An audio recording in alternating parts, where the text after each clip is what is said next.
¿Cómo están? Bienvenidos a Entrevistas de CNN Chile. En esta ocasión vamos a hablar de la educación, de la innovación en educación, de nuevas propuestas, en fin. Es un tema que claramente ha tenido una inflexión seguro con la pandemia. Y para eso vamos a saludar a nuestro siguiente invitado, es el Fernando Reimers. Él es director de la iniciativa Innovación Educativa Global y speakers, además del Seminario en Educación para la Ciudadanía Global organizado por Fundación Seminarium. Fernando, el próximo 29 de abril, desde Boston, lo saludamos desde CNN Chile. ¿Cómo está? Mucho gusto, Francia. Es un gusto estar con ustedes esta mañana. Fernando, comencemos, si le parece, comenzando con lo que decíamos al inicio, de la inflexión que seguramente ha ocurrido en la educación, como en tantos otros sectores, pero en la educación particularmente, respecto a la innovación de la que usted habla, de una nueva propuesta educacional en el mundo global. Sí, yo creo que esta pandemia sin duda representa la crisis educativa más seria que la humanidad ha vivido nunca, pero representa también un momento en el cual nos ha dado a todos la oportunidad de ser más reflexivos, más intencionales, de preguntarnos cuál es el sentido de la educación, para qué educamos a los estudiantes, qué esperamos que aprendan para mejorar sus circunstancias y para mejorar las comunidades de las que forman parte. Y yo creo que el tema de educar para la ciudadanía global, que es el tema de este libro que he publicado recientemente y que será el tema del seminario que estamos organizando el 29 de abril con la Fundación Seminario, es precisamente preguntarse cómo pasa uno de una visión de un mundo más incluyente, más sustentable, donde cabemos todos, como lo reflejan los Objetivos de Desarrollo Sustentable, a definir cuáles son las competencias que necesitan los jóvenes para avanzar ese mundo y a partir de ahí definir cuáles son las experiencias de enseñanza, de aprendizaje que la escuela puede ofrecerles para desarrollar esas capacidades. Usted, Fernando, como experto en educación para la ciudadanía mundial, ha propuesto entre los programas innovadores educativos varias capacidades o competencias que debiesen tener en los alumnos, estudiantes. Capacidad de autoconciencia, de empatía, comprensiva, flexibilidad, adaptación, creatividad, anticipatoria. Todas son competencias que uno debiese pensar que están sobre la mesa y siempre no es así. ¿Por qué la educación formal es la que debiese ir variando y caminando y viendo hacia esas competencias que debiesen o debiésemos abordar todos? Completamente de acuerdo, Francia. Yo creo que son esas y otras las competencias. Creo que a veces nos pasa en las escuelas que nos quedamos tan preocupados con los medios que se nos olvidan los fines. Y en el día a día a veces las escuelas operan como si la preocupación fuese transmitir contenidos, en vez de ayudar a los estudiantes a adquirir habilidades para poder comprender el mundo y transformar el mundo.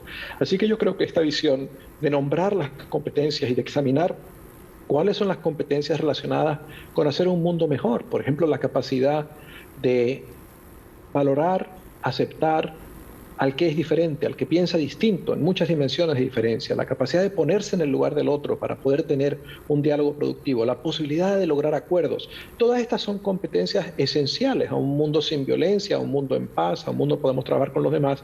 Y yo me pregunto, ¿cuántas escuelas de verdad le dan a sus estudiantes oportunidades efectivas de desarrollar esas competencias? Así que yo creo que la educación para la ciudadanía global es una manera de iniciar procesos en la escuela, de examinar, de auditar lo que se hace y de poco a poco ir mejorando las prácticas escolares para que sean más efectivas desarrollando esas competencias.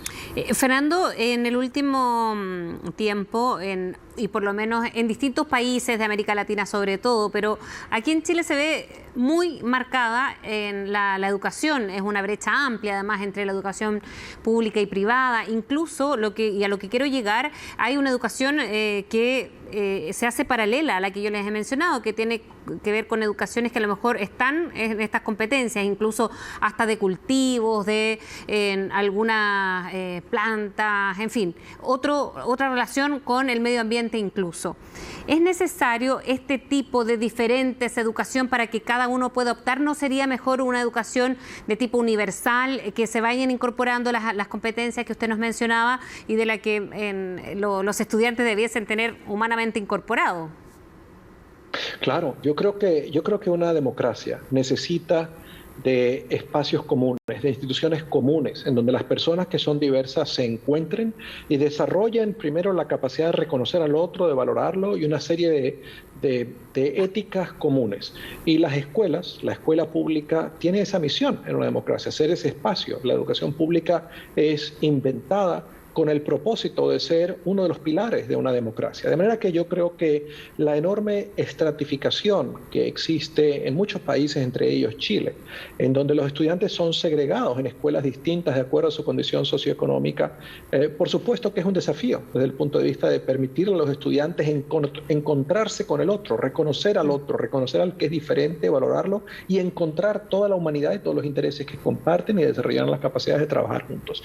Así que yo sí creo que es muy importante fortalecer sin duda la escuela pública, y no solamente la escuela pública, sino unos programas que le permitan a los estudiantes, independientemente de su condición de origen, de su género, de su background religioso, etcétera, tener acceso a las mismas posibilidades. Y es por eso que uno de los currículum que yo he desarrollado, llamado el Curso Global, tiene la aspiración de ser enseñado en toda clase de escuelas en el mundo, un currículum basado en la Declaración Universal de Derechos Humanos y en las metas de desarrollo sustentables.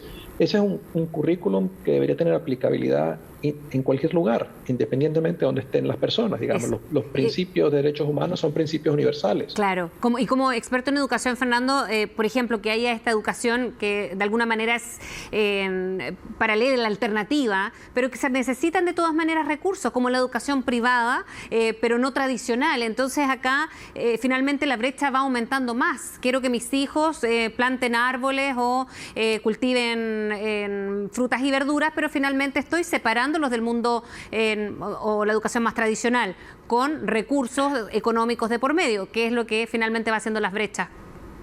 Sí, yo creo que esa segregación económica en las oportunidades educativas es un problema serio. Creo también que experiencias como sembrar árboles, experiencias activas que le dan a los estudiantes la posibilidad de hacer y de aprender a partir de la reflexión de lo que han hecho, lo que se llama aprendizaje basado en proyectos, son muy poderosas, que es el tipo de cosas que habría que hacer. Y en Chile hay buenas experiencias de eso. Yo sé, por ejemplo, que la Universidad de Chile ha tenido un programa diseñado por el profesor Jorge Allende de involucrar a estudiantes de ciencia en escuelas públicas de cierta vulnerabilidad social, para enseñarle a los jóvenes qué significa hacer experimentos de ciencia, para pensar como un científico. Yo creo que experiencias de ese tipo, experiencias como usted decía, de sembrar árboles, experiencias de involucrarse con la comunidad a resolver problemas, son potencialmente muy transformadoras y ayudan a desarrollar las capacidades que los jóvenes necesitan, pero no deberían ser experiencias a las que tienen acceso solamente algunas personas cuyos padres pueden financiar el acceso de sus hijos, sino que deberían tener todos acceso a estas experiencias. Fernando, ¿cómo se puede enfocar entonces la educación en base a los nuevos desafíos en estos tiempos? Lo pregunto porque comenzamos abordando la pandemia y seguro ha causado inflexión en distintos ámbitos y sobre todo en la educación a distancia, lo que también va, por lo menos en Chile, aumentando las brechas, quienes tienen mejor o peor conexión a Internet, por ejemplo. Claro, yo creo que durante esta pandemia ha habido un ejercicio necesario de innovación en todos lados. Innovación que no ha sido planificada de la mejor manera. En muchos casos ha sido improvisación más que innovación.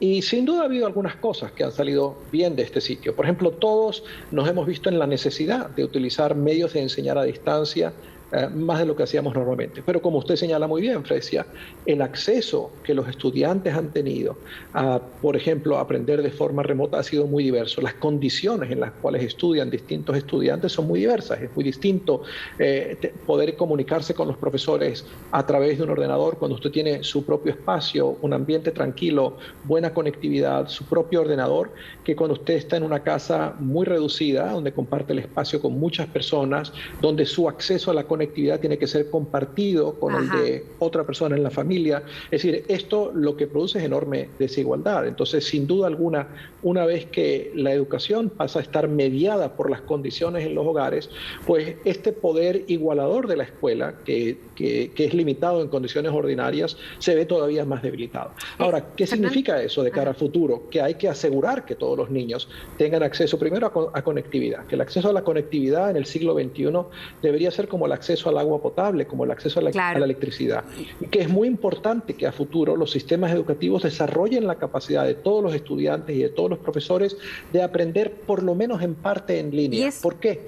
Porque una de las cosas más importantes que hay que aprender en este momento es aprender a lo largo de toda la vida. Y ese aprendizaje va a ser hecho no en instituciones formales, sino va a ser hecho en línea. Entonces, ¿Fernando? Solo para terminar, este currículum o la innovación que se quiere establecer en los contenidos tiene que ver también con un doble desafío, ¿no? Con los docentes y con los profesores que sean o estén alineados en esa dirección. Claro, una de las cosas que este libro plantea es que no es solamente suficiente cambiar el currículum, sino que hay que crear procesos en la escuela que permitan desarrollar la capacidad de los profesores y de los directivos de la escuela para hacer posible ir transformando la cultura escolar. Y el libro explica de qué manera hacer eso y da referencia a otros materiales que he desarrollado que han demostrado que están siendo utilizados en escuelas en distintas partes del mundo, donde a medida que los profesores empiezan a enseñar lecciones alineadas con los objetivos de desarrollo sustentable, empiezan a cuestionar otras cosas que se hacen sin mucho sentido y a mejorarlas para encontrarles más sentido. Así que absolutamente un currículum no se enseña a sí mismo, un currículum requiere de profesores bien formados y de equipos que tengan la capacidad de trabajar juntos para transformar el día a día de la escuela, la cotidianidad de lo que experimentan los estudiantes en la escuela. Fernando Reimers, le agradecemos. Además va a estar, ya lo decíamos, en este seminario el próximo 29 de abril de Educación para la Ciudadanía Global, el de la Fundación Educacional Seminarium. Todos invitados. Le agradecemos, Fernando, por hablar con CNN Chile. Muchas gracias, Francia. Que esté muy bien. Bien, y ahí estaba la educación como tema central, no solamente por la pandemia, lo decían además por la innovación y no improvisación, como muy bien nos decía nuestro entrevistado. Que estén muy bien, sigan en compañía de CNN.